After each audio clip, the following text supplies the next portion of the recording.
Bonjour à tous, nous sommes dans la ville de San Pedro, plus précisément dans le village de Poro, où s'est tenue la pose de la première pierre du prochain stade de San Pedro. Il sera construit sur une superficie de plus de 16 hectares et contenant 60 000 places. Alors vous le savez tous, la Côte d'Ivoire va abriter la CAN 2023 et c'est dans ce cadre que s'est située cette cérémonie. Il y a eu plusieurs personnalités qui étaient présentes pendant cette cérémonie. Je vous propose d'écouter tout de suite un extrait. C'est avec un sentiment d'émotion que je prends la parole ce jour à cette cérémonie de la pose de la première pierre du stade olympique omnisport de 60 000 places construit sur une superficie de 20 hectares ici à San Pedro.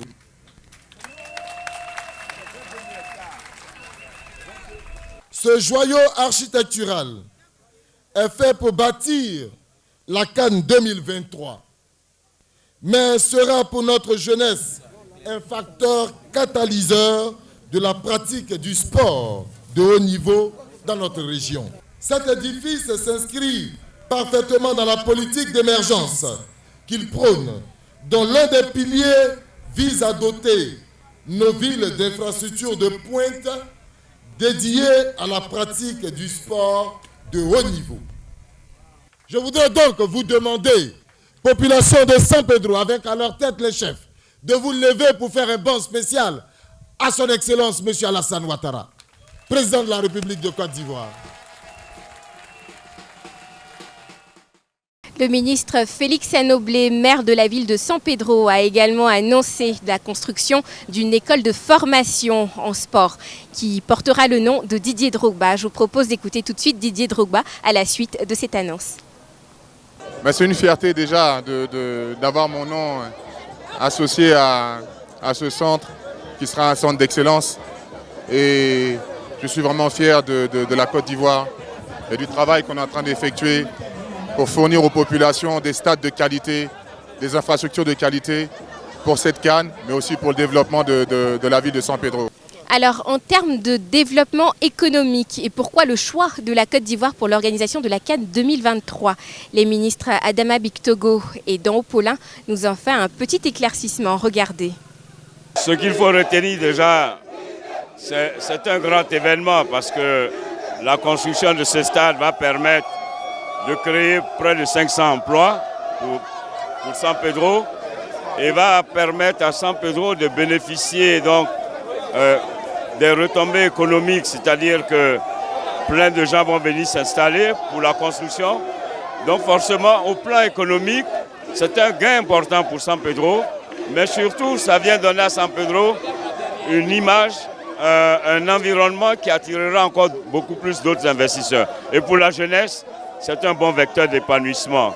Et je crois qu'il faut féliciter le gouvernement qui fait du sport comme un bon vecteur de réconciliation et d'épanouissement pour la jeunesse. La Côte d'Ivoire est un grand pays sur le plan international, mais aussi un grand pays de sport. Et comme l'a dit le président de la République, nous voulons que le sport soit un des piliers de l'émergence, que le sport assure le bien-être des Ivoiriens, mais que le sport apporte aussi la création de richesses et d'emplois. Donc nous allons investir dans toute la Côte d'Ivoire 200 milliards. Et ici, à San Pedro, c'est 41 milliards 700 millions en infrastructures sportives de proximité, avec 4 stades, mais aussi avec une cité CAN. Et nous allons tenir les délais. Les délais, c'est de 24 mois et ces délais seront tenus. Que pensent les populations de San Pedro de la construction de ce prochain stade? Écoutez-les.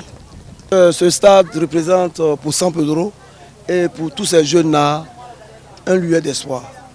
Vraiment, on avait besoin de ce stade-là pour que ces enfants qui sont derrière moi aujourd'hui puissent être dans un bon encadrement. Le président Ouattara a décidé de construire le stade de San Pedro, Olympique de San Pedro. En tout cas, cela ouvre certaines opportunités à nos enfants que nous nous enseignons. Nous formons. C'est un sentiment de joie et d'espérance. C'est tous les pratiquants d'arts martiaux qui n'envoient pas de salles, qui n'envoient pas de clubs pour s'entraîner. Et pourtant, nous avons des médailles africaines, nationales et même internationales ici. Je suis très ému pour cette pose de la première pierre. Très content parce que ça va nous permettre de bien former nos enfants qui sont auprès de nous, vraiment. À San Pedro, vraiment le sport existe vraiment. Voilà, nous sommes vraiment contents, très très contents. Nous aimerions que ça continue, ça puisse continuer comme ça ici. Construit sur une superficie de plus de 16 hectares d'une capacité de 60 000 places, ce stade sera le deuxième stade le plus important de Côte d'Ivoire. Et voilà, je vous dis merci de nous avoir suivis. Restez connectés sur Rassemblement Web TV.